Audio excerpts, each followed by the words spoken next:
Hi friends, मी विठ्ठल जोशी. या व्हिडिओमध्ये आपण महाराष्ट्राच्या भूगोलमधील नदी प्रणालीवर आधारित 40 वन लाईनर प्रश्न पाहणार आहोत. आणि नदी प्रणालीवरचा हा दुसरा व्हिडिओ आहे. याच्या आधीचा पहिला व्हिडिओसुद्धा पाहून घ्या, निश्चितच तुम्हाला फायदा होईल. तसंच या व्हिडिओला जास्तीत जास्त लाईक करा, जास्तीत जास्त शेअर करा आणि विठ्ठल जोशी हे यूट्यूब चॅनल सबस्क्राईब करा. सामान्य ज्ञानचा अभ्यास करण्यासाठी स्क्रीनवर दिसत असलेले विठ्ठल जोशी सरांचे जनरल नॉलेज कलाशाखा घटक भाग 1, स्पर्धा परीक्षा इतिहास, स्पर्धा परीक्षा भूगोल ही 3 पुस्तकं विकत घ्या.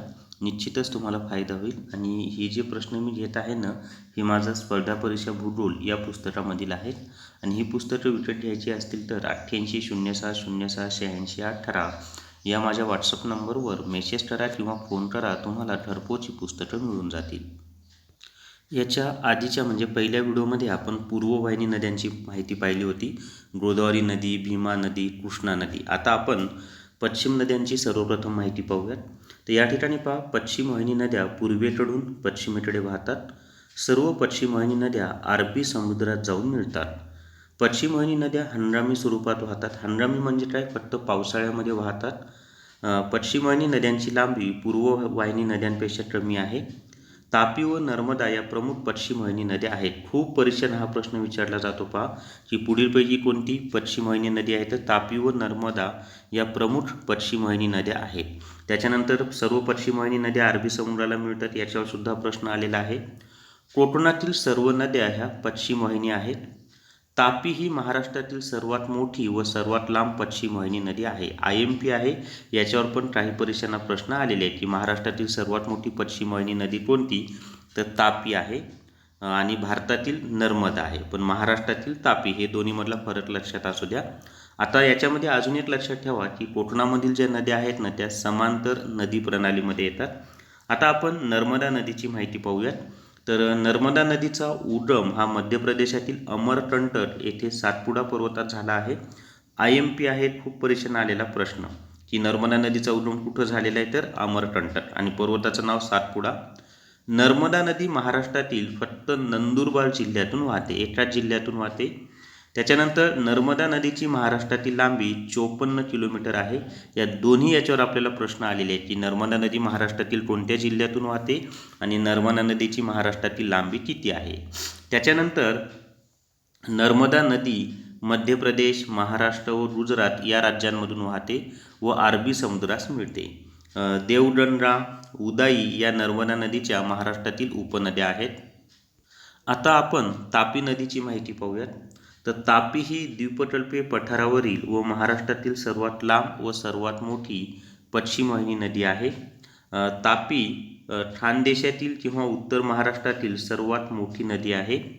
तापी नदीचा उगम मध्य प्रदेशात सातपुडा पर्वत रांगांमध्ये बैतूल जिल्ह्यात मुलताई येथे झालेला आहे. आता हा प्रश्न खूप परीक्षेला आलेला आहे.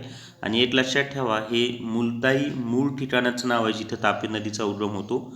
आणि हे मुलताई हे ठिकाण बैतूल जिल्ह्यामध्ये. पण आपल्याला परीक्षेमध्ये समजा प्रश्न आला, की तापी नदीचा उगम कुठे झाला, आणि पर्यायामध्ये मुलताई नाही पण बैतूल आहे, तर उत्तर बैतूल लिहायचं.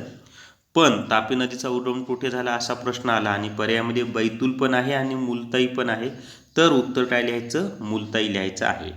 तापी नदीची महाराष्ट्रातील लांबी 208 किलोमीटर आहे. तापी नदी मध्य प्रदेशातून महाराष्ट्रात अमरावती जिल्ह्यात प्रवेश करते. तापी नदी महाराष्ट्रातील पुढील जिल्ह्यांमधून वाहते. कोणकोणते जिल्हे आहेत ते पहा. तर अमरावती, जळगाव, धुळे आणि नंदुरबार या 4 जिल्ह्यांमधून तापी नदी महाराष्ट्रात वाहते.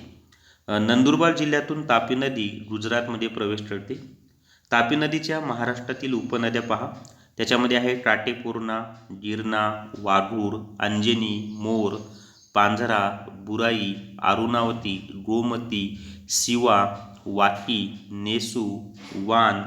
त्याच्यानंतर मोरणा, नळगंगा, भुलेश्वरी, शहानूर, नंदवान, बोरी. त्याच्यानंतर काटेपूर्णा ही तापी नदीची महाराष्ट्रातील महत्त्वाची उपनदी आहे. तर ही होती तापी नदीची माहिती. त्याच्या पुढे आता आपण कोकणातील नद्यांची माहिती पाहणार आहोत पहा. तर कोकणातील नद्या पाहत असताना कोकणातील सर्व नद्या ह्या पश्चिम वाहिनी आहेत. कोकणातील नद्या हंगामी स्वरूपात वाहतात. कोकणातील सर्व नद्यांचा उगम सह्याद्री पर्वतात होतो. कोकणातील नद्या उथळ असून त्यांची सरासरी लांबी कमी आहे. उथळ म्हणजे खोली कमी आहे त्यांची. कोकणातील नद्यांची लांबी 48 किलोमीटर ते 155 किलोमीटर आहे. उल्हास ही कोकणातील सर्वात मोठी व सर्वात लांब नदी असून तिची लांबी 130 किलोमीटर आहे. IMP आहे, खूप परीक्षेला हा प्रश्न आलेला आहे की कोकणातील सर्वात मोठी नदी कोणती किंवा कोकणातील सर्वात लांब नदी कोणती, तर उल्हास. वैतरणा ही कोकणातील दुसऱ्या क्रमांकाची मोठी नदी आहे. म्हणजे सर्वात मोठी उल्हास, 2 नंबरला वैतरणा. दमणगंगा ही कोकणातील अति उत्तरेकडील नदी आहे. तेरेखोल ही कोकणातील अति दक्षिणेकडील नदी आहे. तर हे 2 सुद्धा नावं लक्षात ठेवा की कोकणातील अति उत्तरेकडील नदी दमणगंगा आणि कोकणातील अति दक्षिणेकडील नदी तेरेखोल. कोकणातील नद्यांमध्ये गाळाचे प्रमाण कमी असल्यामुळे त्या नद्या अरबी समुद्राला जिथे मिळतात तिथे खाड्या निर्माण होत नाहीत. आता कोकणातील नद्या कोणकोणत्या आहेत पहा. तर उत्तर कोकणातील नद्या, त्याच्यामध्ये दमणगंगा, सूर्या, वैतरणा, तानसा, काळू, भातसई, उल्हास, मुरबाडी या नद्यांचा हे लागतं, म्हणजे त्या नद्या आहेत. आता मध्य कोकणातील नद्या कोणत्या आहेत ते पहा.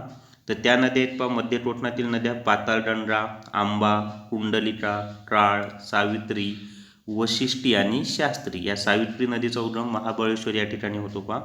दक्षिण कोकणातील नद्या पहा. काजवी, मुचकुंदी, वाढोटणी, शूट, गड, कर्ली, तेरेखोल इत्यादी. त्याच्यानंतर कोकणातील नद्या ह्या समांतर प्रवाह प्रणालीमध्ये मोडतात. याच्यावर 1-2 परीक्षांना प्रश्न आलेला आहे की कोकणातील नद्या कोणत्या प्रवाह प्रणालीमध्ये मोडतात, तर समांतर. आता आपण दक्षिण वाहिनी नद्या पाहूयात. तर सर्व काही दक्षिण वाहिनी नद्या आहेत ना, ह्या विदर्भामधूनच वाहतात बरं का. तर विदर्भातील सर्व नद्या ह्या दक्षिण वाहिनी आहेत. विदर्भातील सर्व दक्षिण वाहिनी नद्या गोदावरी नदीच्या उपनद्या आहेत. सर्व दक्षिण वाहिनी नद्या हंगामी स्वरूपात वाहतात.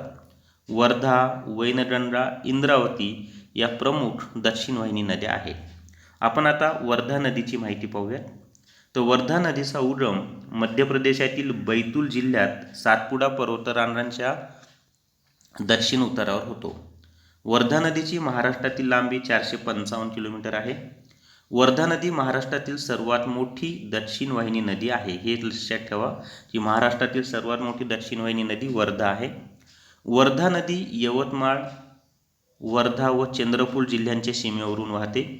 वर्धा नदी अमरावती व वर्धा जिल्ह्यांची सीमारेषा आहे. हे लक्षात असू द्या, अमरावती आणि वर्धा जिल्ह्याच्या म्हणजे जिल्ह्यावर आधारित प्रश्न आला तर येऊ शकतो हा. वर्धा नदीचा वर्धा नदीच्या उपनद्या पहा. वेमला, निगुडा, विदर्भ, कार, बोर, नंद, इरई, पैनगंगा. वर्धा नदीचे खोरे खनिज संपत्तीच्या दृष्टीने महत्त्वाचे आहे.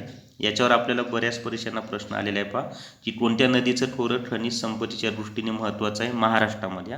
तर वर्धा नदीचं. पैनगंगा ही वर्धा नदीची सर्वात महत्त्वाची उपनदी आहे. आता आपण पैनगंगा नदीची माहिती पाहूयात. तर पैनगंगा ही वर्धा नदीची सर्वात महत्त्वाची उपनदी आहे. पैनगंगा नदीचा उगम अजिंठा डोंगर रांगांमध्ये बुलढाणा जिल्ह्यात होतो. पैनगंगा नदी वाशिम व यवतमाळ जिल्ह्याची दक्षिण सीमा आहे. पैनगंगा नदी बुलढाणा, वाशिम, यवतमाळ व नांदेड जिल्ह्यातून वाहते. पैनगंगा नदी मराठवाडा व विदर्भ यांच्या दरम्यानची सीमारेषा आहे. IMP आहे. 1-2 परीक्षांना हा प्रश्न आलेला आहे की मराठवाडा व विदर्भ यांच्या दरम्यानची नैसर्गिक सीमारेषा कोणती नदी आहे, तर पैनगंगा. यवतमाळ जिल्ह्यात बल्लाळपूर या ठिकाणी पैनगंगा नदी वर्धा नदीस मिळते. ही पैनगंगा नदीच्या उपनद्या पहा. कयाधू, पूस, आरणा, खुनी, अडाण, वाघाडी, अरुणावती. त्याच्यानंतर कयाधू ही पैनगंगा नदीची सर्वात महत्त्वाची उपनदी आहे. आपले जे नरसी नामदेव आहे ना, ते कयाधू या नदीच्या तीरावरच आहे. आता वैनगंगा नदीची माहिती पाहूयात आपण. तर वैनगंगा नदीचा उगम मध्य प्रदेशातील सिवानी जिल्ह्यात मैकल पर्वतरांगात भाटल या ठिकाणी झाला आहे. तर जिल्ह्याचं नाव आहे शिवानी आणि ठिकाणाचं नाव आहे भाटल. हे दोन्हीवरही आपल्याला प्रश्न आलेले आहेत परीक्षांना. वैनगंगा नदीची महाराष्ट्रातील लांबी 295 किलोमीटर / 300 किलोमीटर. असं का दिलं, तर मला 2 पुस्तकांमध्ये वेगवेगळी माहिती भेटली म्हणून मी दोन्हीचा उल्लेख केलेला आहे.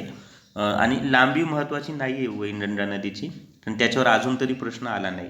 वैनगंगा नदी गोंदिया, भंडारा, गडचिरोली व चंद्रपूर जिल्ह्यातून वाहते. वैनगंगा नदीच्या उपनद्या पहा. कन्हान, पेंच, बाट, नाथ, सूर, अंधारी, गाढवी, दिना, पांडोळी, बावनथडी. तर या नाड नदीच्या तीरावर नागपूर आहे. वैनगंगा नदीमुळे गडचिरोली व चंद्रपूर जिल्ह्याची उत्तर दक्षिण सीमा तयार होते. आता आपण प्राणहिता नदीची माहिती पाहूया. तर वर्धा व वैनगंगा या नद्यांच्या एकत्रित प्रवाहालाच प्राणहिता नदी म्हणतात. वर्धा व वैनगंगा या नद्यांचा संगम गडचिरोली जिल्ह्यातील चपराळा येथे होतो. IMP आहे, खूप परीक्षेला आलेला प्रश्न. प्राणहिता नदीमुळे महाराष्ट्र व तेलंगणा दरम्यानची 117 किलोमीटरची सीमारेषा तयार झाली आहे. आणि गडचिरोली जिल्ह्यातील सिरोंचा येथे प्राणहिता नदी गोदावरी नदीस मिळते. हाही प्रश्न IMP आहे. आता आपण शेवटची इंद्रावती नदी पाहणार आहोत. तर इंद्रावती नदीचा उगम मध्य प्रदेशात होतो. इंद्रावती नदी महाराष्ट्र व छत्तीसगड दरम्यानची सीमारेषा आहे. आता ज्या MIDCच्या परीक्षा झाल्या त्याच्यामध्ये हा प्रश्न आला होता. महाराष्ट्र व छत्तीसगड दरम्यानची सीमारेषा कोणती? तर इंद्रावती नदी. इंद्रावती नदी महाराष्ट्राच्या अति पूर्वेकडील नदी आहे. याच्यावरही खूप परीक्षांना प्रश्न आलेत आपल्याला. इंद्रावती नदी गडचिरोली जिल्ह्याची आग्नेय सीमा निर्माण करते. इंद्रावती नदी गोदावरी नदीची अति पूर्वेकडील उपनदी आहे. याच्यावर सुद्धा प्रश्न आलेला आहे की गोदावरी नदीची अति पूर्वेकडील नदी कोणती? तर इंद्रावती. आणि इंद्रावती नदीच्या उपनद्या पहा, आकेरा, कोठरी, बांदिया, डोंगरी. आता आपण नद्यांची थोडक्यामध्ये माहिती पाहूया. तर गोदावरी नदीची लांबी आहे 668 किलोमीटर. हे महाराष्ट्रातील लांबी आहे बरं का. उगमस्थान आहे त्र्यंबकेश्वर, जिल्हा नाशिक. भीमा नदीची महाराष्ट्रातील लांबी 451 किलोमीटर. उगमस्थान भीमाशंकर, जिल्हा पुणे. कृष्णा नदीची महाराष्ट्रातील लांबी 282 किलोमीटर. उगमस्थान महाबळेश्वर, जिल्हा सातारा. तापी नदीची महाराष्ट्रातील लांबी 208 किलोमीटर. उगमस्थान मुलताई, जिल्हा बैतूल. नर्मदा नदीची महाराष्ट्रातील लांबी 54 किलोमीटर. उगमस्थान अमरकंटक, जिल्हा अनूपपूर. वैनगंगा नदीची महाराष्ट्रातील लांबी 295 किलोमीटर. उगमस्थान भाटल, जिल्हा सिवानी. तर या व्हिडिओमध्ये आपण नदी प्रणालीची माहिती पाहिलेली आहे. या व्हिडिओला जास्तीत जास्त लाईक करा, जास्तीत जास्त शेअर करा आणि विठ्ठल जोशी हे यूट्यूब चॅनल सबस्क्राईब करा. Thank you very much.